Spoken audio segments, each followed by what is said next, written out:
अस्सलाम वालेकुम फ्रेंड्स, मैं आपको वेलकम करता हूं video expert teaching YouTube channel पर।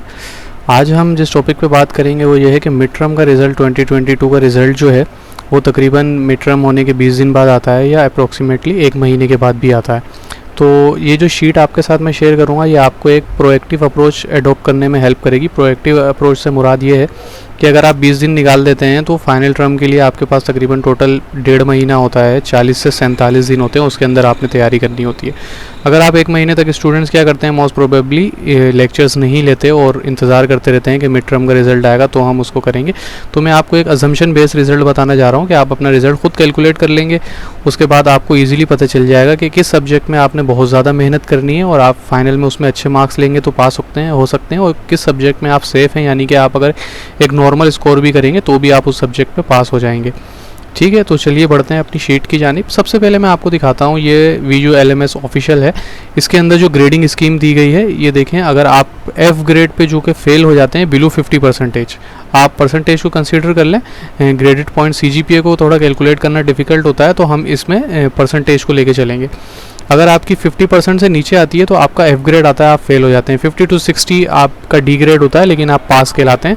आप अपने सेमेस्टर के एंड में उसको रिपीट कर सकते हैं या अपनी CGPA को इम्प्रूव करने के लिए कर सकते हैं। अच्छा, ये शीट हेल्पफुल साबित होगी जिनका 5वां सेमेस्टर है, 6 सेमेस्टर है या 7 सेमेस्टर है। जिनका लास्ट सेमेस्टर है उनको कोशिश करनी है कि वो कम से कम B ग्रेड लाएं या A- या A+ तक इंशाल्लाह वो जाएं। तो उससे क्या होगा कि उनकी CGPA इम्प्रूव होगी या फिर उनके पास भी ऑप्शन होता है कि वो भी इम्प्रूवमेंट कर सकते हैं सब्जेक्ट के अंदर। ठीक है, तो चलिए बढ़ते हैं हम अपनी शीट की जानिब। देखें, एक्सेल शीट जो है वो इस तरीके से है। इसमें हमने क्या क्या चीज़ें ली हैं, इसमें हमने लिया है assignment, GDP, quiz, mid term और फाइनल। ये जो एग्ज़ाम्स हमारे होते हैं, जो हमारे एक कोर्स की एक्टिविटी जो होती है उसमें असाइनमेंट आते हैं हमारे पास, ग्रेडेड डिस्कशन बोर्ड जो कि GDP कहलाते हैं वो आते हैं, क्विज़ेस आते हैं और मिड टर्म का एग्ज़ाम जैसे कि हमने अभी दिया, और उसके बाद फाइनल टर्म जो है ये आ जाता है। तो इसमें आप किस तरीके से ये जो नंबर्स मैंने पुट किए हैं, ये जैसे 6% है, 5% है, 9% है, 20, 60, ये नंबर्स मैंने कहाँ से लिए हैं, ये वेटेज मैंने कहाँ से लिए। आप क्या करेंगे, अपने LMS के अंदर आएंगे। LMS में आप अपने कोर्स में आने के बाद ग्रेडिंग स्कीम में जाएंगे। ये देखें, हम बिजनेस फाइनेंस को मैं एग्जाम्पल बना के आपको देता हूँ। दूसरे सब्जेक्ट्स के आपके अपने कोर्सेज जो हैं वो आप कर सकते हैं। आपने क्या करना है, LMS में आना है, होम टैब पे आना है और उसके बाद अपने जिस कोर्स को है उसको आपने सेलेक्ट करना है और उसमें ग्रेडिंग स्कीम में आ जाना है। अब ये देखें, ये कलर कोटेड दिए हुए ये कोई पाई चार्ट कहलाता है। इसके अंदर ब्लू, ये जो ऑरेंज या पिंक कलर है ये असाइनमेंट को मेजर कर रहा है। तो असाइनमेंट जो है वो 6% के हैं, क्विज़ेस 9% के हैं और ग्रेडेड डिस्कशन बोर्ड जो है जो GDP कहलाता है, यहाँ पे डिस्कशन इसको नाम दिया हुआ है, ये 5% का है। मिड टर्म 20 और ओवरऑल फाइनल टर्म जो कि ऑरेंज कलर से मेंशन हो रहा है इसकी 60% है। ओवरऑल इसको आप कैलकुलेट करेंगे तो ये 100% बनती है। तो ये सेम वेटेज यहाँ से उठा के मैंने यहाँ पे पुट की है। जैसे 6% के असाइनमेंट है, 5% की GDP है, 9% के क्विज़ हैं, 20% का मिड टर्म एंड 60% का फाइनल है। अब होता क्या है, यहाँ पे अभी तक हमारे पास फाइनल टर्म नहीं हुआ है और मिड टर्म हमारा हो गया है लेकिन इसका रिज़ल्ट अभी नहीं आया। मिड टर्म के जो मार्क्स थे वो 44 थे। इसमें आपने जो अभी मिड टर्म जिन लोगों ने दिया है वो जानते होंगे कि 44 मार्क्स थे, जिसके अंदर 28 MCQs थे और 2 जो सवाल थे वो 3 नंबर के थे सब्जेक्टिव और 2 जो थे 5 नंबर के थे। ये टोटल जो है 44 नंबर बनते हैं। तो अप्रोक्सीमेटली सारे जो पेपर हुए थे उनके मार्क्स तकरीबन 40% ही थे। तो अब हमने किया हुआ क्या है, ये देखें, GDP में नॉर्मली आपके पास 5 नंबर की GDP है तो आपके 2.5 आते हैं। अब स्टूडेंट कहाँ पे कंफ्यूज होते हैं कि आप ये देख रहे हैं कि 44 नंबर का मिड टर्म है तो 44 में से अगर वो 40 नंबर ले लेते हैं या GDP में वो 5 में से 5 नंबर ले लेते हैं तो वो बहुत ज़्यादा खुश हो जाते हैं कि यार हमने बहुत ज़्यादा नंबर ले लिए या हमने बहुत ज़्यादा कर दिए। तो ये जो वेटेज है ये आपको फोकस बनाने में भी हेल्प करती है। अब बहुत से लोग क्या करते हैं, अमूमन असाइनमेंट पे बहुत ज़्यादा तवज्जो देते हैं। तो असाइनमेंट की वेटेज जो है, अगर हम बिजनेस फाइनेंस की एग्जांपल लेते हैं, अगर आपका एक असाइनमेंट 10 नंबर का है और 10 में से 10 नंबर आपने ले लिए तो टोटल नंबर आपके कितने बने, 6, क्योंकि इसकी वेटेज जो है वो 6 नंबर की है। तो आपने 6 में से 6 नंबर लिए, ना कि 10 में से 10 नंबर आपके टोटल आए। तो अगर आप 100% स्कोर करते हैं तो आपके टोटल 6 नंबर आए। इसी तरीके से अगर आप GDP में 5 में से 5 लेते हैं तो आपके 5 नंबर आए। इसी तरीके से जो क्विज़ेस हैं आपके अमूमन 3 क्विज़ होते हैं या 4 क्विज़ होते हैं। एक मिसाल ले लें कि अगर 3 क्विज़ होते हैं तो 3 क्विज़ेस जो हैं एक नॉर्मल कोर्स के अंदर 3 ही क्विज़ होते हैं तो टोटल 10 और 10 नंबर्स के क्विज़ होते हैं तो टोटल 30 नंबर हो गए। 30 में से अगर आपने 25 ले लिए तो आपके देखें आपके कितने आए, 7.5। 9 में से आपके 7.5 हैं। अगर आपने पूरे 30 ले लिए तो ये आपके 9 नंबर्स आए। इसी तरीके से मिड टर्म में अगर आपने 44 ले लिए तो आपके 20% नंबर आए, ठीक है। इसी तरीके से ये सारी चीज़ें मेंशन होती हैं और ये चल रही होती हैं आगे। तो अब हम इसको जो है ओरिजिनल उसमें ले आते हैं, कि मैं अंडू कर रहा हूँ इन सारी चीज़ों को। तो ये देखें ये किया हुआ क्या है, जैसे 10 नंबर हैं, यहाँ पे आपने 10 में से 10 ले लिए हैं।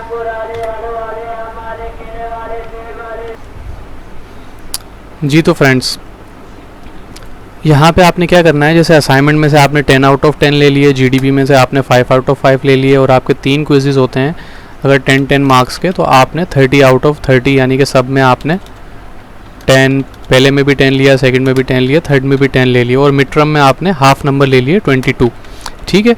तो देखें अगर 22 आप नंबर लिए हैं तो 20% का वेटेज थी, तो इसमें से 10 आया, तो टोटल नंबर जो आपके अभी तक आ गए हैं वो है 30।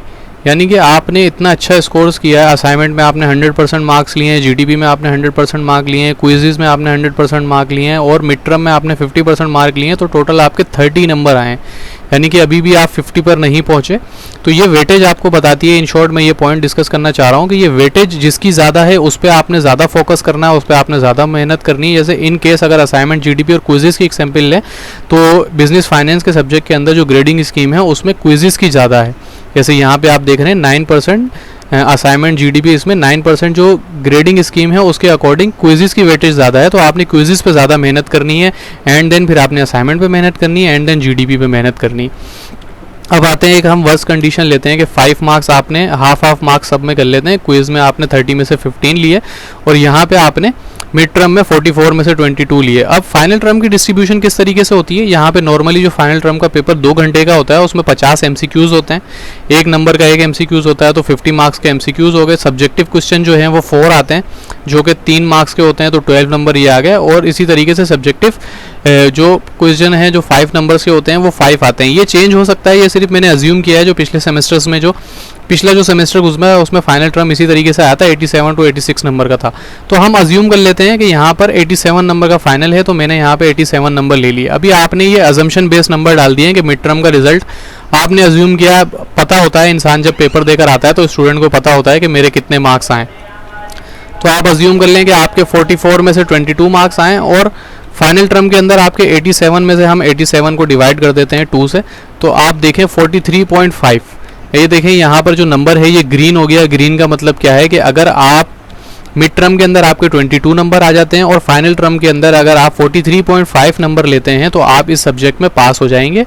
आपकी जो परसेंटेज है वो 50 मार्क्स जो हैं वो टोटल आपके बन जाएंगे। ये इसका टोटल हुआ हुआ यहाँ पर आ रहा है, सम का फॉर्मूला लगा हुआ है वो यहाँ पर आ रहा है। देखें 50 मार्क्स आ गए। अगर आप 42 नंबर लेते हैं तो देखें आप फेल हो जाएंगे। आपके 43.5 नंबर आपको एग्जैक्ट चाहिए। यानी कि इस कंडीशन में अगर आपके असाइनमेंट में 5 हैं, जीडीपी में 2.5 हैं, क्विज़ेस में आपके 15 नंबर हैं, और मिड टर्म के आपके 44 में से 22 आए हैं, तो आपको फाइनल में 43.5 नंबर चाहिए पास होने के लिए। तो ठीक है, आपने इस तरीके से करना है। सेम इन नंबर्स को हम यहाँ से कॉपी करते हैं और नीचे इकोनॉमिक्स के अंदर हम चले जाते हैं। इकोनॉमिक्स में हम इन नंबर्स को पेस्ट कर देते हैं, और इसी तरीके से हम 5 नंबर इसके ले लेते हैं, और 87 नंबर का हम अज्यूम कर लेते हैं कि फाइनल टर्म आएगा। अब आप ये करें कि असाइनमेंट के अंदर आपके इको 401 के असाइनमेंट में आपके 10 आउट ऑफ 10 आए, 5 आउट ऑफ 5 आए, और क्विज़ेस में आपके क्विज़ जो आपके हुए हैं उसमें आपके 30 आउट ऑफ 25 नंबर आए, और मिड टर्म में आपने इसने 25 नंबर लिए। ठीक है, तो अब आप देखें यहाँ पे आपने क्या करना है कि अगर फाइनल टर्म में आपके 87 नंबर का इकोनॉमिक्स का पेपर आता है तो इसमें से अगर आप 40 नंबर लेते हैं तो देखें आप बिल्कुल पास हो रहे हैं। यहाँ पर वहाँ पर आपको 43.5 नंबर चाहिए, तो आपके 50% नंबर आ रहे हैं जो कि डी ग्रेड बनता है, और आप इस पर पास हो जाते हैं। यहाँ पर आप देखें क्योंकि आपने असाइनमेंट, जीडीपी, क्विज और मिड टर्म के अंदर अच्छा परफॉर्म किया है, तो आपके देखें जो मार्क्स आ रहे हैं वो किस तरीके के आ रहे हैं। अगर आप 40 भी लेते हैं, 35 भी लेते हैं तो पास हैं, 30 भी लेते हैं तो पास है, अगर 25 लेते हैं तो आप फेल, यानी कि 26 नंबर आपको चाहिए। अब इसमें देखें इकोनॉमिक्स की जो ग्रेडिंग स्कीम है वो बिजनेस फाइनेंस की ग्रेडिंग स्कीम से भी चेंज है। यहाँ पर असाइनमेंट 6% के हैं, यहाँ पे भी असाइनमेंट 6% के हैं, जीडीपी 5 और क्विज 9 के हैं, यहाँ भी जीडीपी 5। लेकिन ये जो मिड टर्म और फाइनल टर्म है इसमें देखें चेंज हो गई है। यहाँ पे मिड टर्म बिजनेस फाइनेंस में 20% का था, और इकोनॉमिक्स में जो मिड टर्म है वो 30% का है। इससे एक चीज़ और आपको क्लियर होती है, मैं आपको ऑफिशियल इकोनॉमिक्स का दिखा भी देता हूँ। ये देखें यहाँ पर मिड टर्म जो है 30% का है और फाइनल टर्म जो है वो 50% का है। ठीक है, इसी तरीके से यहाँ देखें कि अगर आपने अब क्या करना है, अगर आपने ये शीट बनाई हुई होती तो क्या करते हैं, कुछ स्टूडेंट ने ऐसे किया होगा, बिजनेस फाइनेंस के सब्जेक्ट में बहुत ज़्यादा जोर दिया होगा, जिसकी वजह से उनका इकोनॉमिक्स का सब्जेक्ट जो है उसके मिड टर्म कंप्रोमाइज़ हो जाएगा। आपने बिजनेस फाइनेंस के मिड टर्म में बहुत ज़्यादा मेहनत की, उसमें बहुत अच्छा स्कोर कर लिया, जैसे 44 आउट ऑफ 44 ले लिए, तो ये आपके 20 मार्क्स हुए। लेकिन जो मिड टर्म जिसने इकोनॉमिक्स में बहुत अच्छा स्कोर किया 44 लिए, तो देखें यहाँ पे 30 नंबर्स आ गए। और जब आपकी सीजीपीए कैलकुलेट होगी तो वो ओवरऑल जितने मार्क्स हैं, यानी कि बिजनेस फाइनेंस के मार्क्स भी ऐड होंगे, इकोनॉमिक्स के मार्क्स भी ऐड होंगे, तो दोनों के मार्क्स को ऐड करने के बाद आपकी जो सीजीपीए कम्युलेटिव सीजीपीए जो कहलाती है वो निकलेगी। तो आपने क्या करना है, आप ग्रेडिंग स्कीम जो है ये बिल्कुल बैकबोन है आपकी तैयारी की। जो वेटेज होती है इसको आपने देखना है। अब आपको अगर पहले से पता होता, आपने इस तरीके से काम किया, बहुत से स्टूडेंट ऐसे करते भी हैं, जैसे आपको पता था कि 30% वेटेज जो है वो इकोनॉमिक्स 401 की है, तो आप इकोनॉमिक्स में ज़्यादा मेहनत करते हैं as compare to business finance. ठीक है, तो ये ग्रेडिंग स्कीम है। अब आते हैं इसके फॉर्मूले की तरफ कि किस तरीके से हमने फॉर्मूले लगे हुए हैं। ऑब्टेन मार्क्स जो टोटल मार्क्स हैं असाइनमेंट जीडीपी के, जो आपको जैसे ही जीडीपी ओपन होता है या असाइनमेंट आता है या क्विज़ेस आते हैं, आपको टोटल मार्क्स पता चल जाते हैं। आपने सिंपल अपने एलएमएस से देख के टोटल मार्क्स यहाँ पे लिख लेने हैं। उसके बाद जब आपका रिजल्ट डिक्लेयर होगा तो आपने ऑब्टेन मार्क्स यहाँ पर लिख लेने हैं। ये वेटेज सिंपल यहाँ से उठ के आ जाएगी। ये जो ग्रेडिंग स्कीम दिया हुआ है इकोनॉमिक्स 401 की, उसकी सिंपल मैंने ग्रेडिंग स्कीम यहाँ पर डाली है। आप यहाँ से इसको परसेंटेज के अंदर चेंज कर देंगे और यहाँ से ये लिखा हुआ आ जाएगा। यहाँ पे आपका फॉर्मूला लगा हुआ है। फॉर्मूला किस तरीके से लगा हुआ है, आपने क्या करना है, सिंपली यहाँ पे क्या हुआ, ऑब्टेन मार्क्स को मैंने डिवाइड किया है टोटल मार्क्स से और उसको मल्टीप्लाई कर दिया है 100 से। ये सिंपल परसेंटेज निकल के आगे, जैसे हम नॉर्मली निकालते थे। ऑब्टेन मार्क्स को डिवाइड किया है इससे और उसको मल्टीप्लाई कर दिया है 100 से, ये निकल के आगे। उसके बाद टोटल निकालने के लिए क्या किया है आपने, वेटेज के लिए ये वेटेज को सिंपल मल्टीप्लाई कर दिया है, जो परसेंटेज यहाँ पर निकल के आ रही है। ठीक है, ये मैं आपको यहाँ पे भी बता देता हूँ। फॉर्मूला गाइडलाइंस ये है कि परसेंटेज निकालने के लिए आपने क्या करना है, divide obtain marks with total marks and then multiply with 100। Obtain marks को आपने डिवाइड कर देना है टोटल मार्क्स से, और जैसे ऑब्टेन मार्क को डिवाइड किया टोटल मार्क्स से और उसको मल्टीप्लाई कर देना है 100 से, जैसे यहाँ पर हमने मैनुअली मल्टीप्लाई कर दिया है 100 से। ठीक है, उसके बाद टोटल रिजल्ट, यहाँ पर जो रिजल्ट आ रहा है इसका सिंपल सा फॉर्मूला, टोटली आपने क्या करना है, मल्टीप्लाई कर देना है कैलकुलेटेड परसेंटेज को विद द वेटेज, यानी कि ये जो परसेंटेज निकल के आई है इसको आपने सिंपल यहाँ से मल्टीप्लाई कर देना है। ठीक है, और यहाँ पर जो है टोटल सम का फॉर्मूला लगा हुआ है, सम करके आप इसको सबको मल्टीप्लाई कर देंगे। अच्छा, फॉर्मूले को लेकर आप बिल्कुल परेशान ना हो। अगर आपको ये शीट चाहिए तो वीडियो के डिस्क्रिप्शन के अंदर मेरा ईमेल आईडी मौजूद है, आप मुझे ईमेल सेंड करें, मैं आपको सिंपली ये ईमेल फॉरवर्ड कर दूंगा।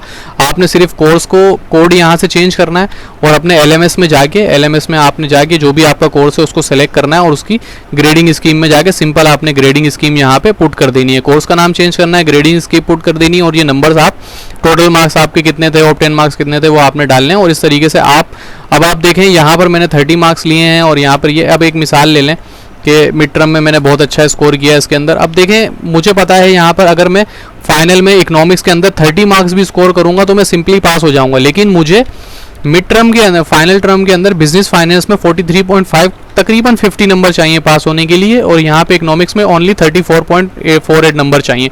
तो फर्स्ट प्रायोरिटी जो होती है वो आपकी पास होने की होती है। आप अपना टारगेट ज़्यादा भी बना सकते हैं कि A+ ग्रेड लेना है, A- लेना है, एज पर ग्रेडिंग स्कीम आपने यहाँ पर आप कर सकते हैं कि मैंने 61% लेनी है, 68 लेनी है, 80 लेनी है, 84, कोई भी आप अपना टारगेट सेट कर सकते हैं और वो यहाँ से कैलकुलेट होकर निकल के आपके सामने आ जाएगा।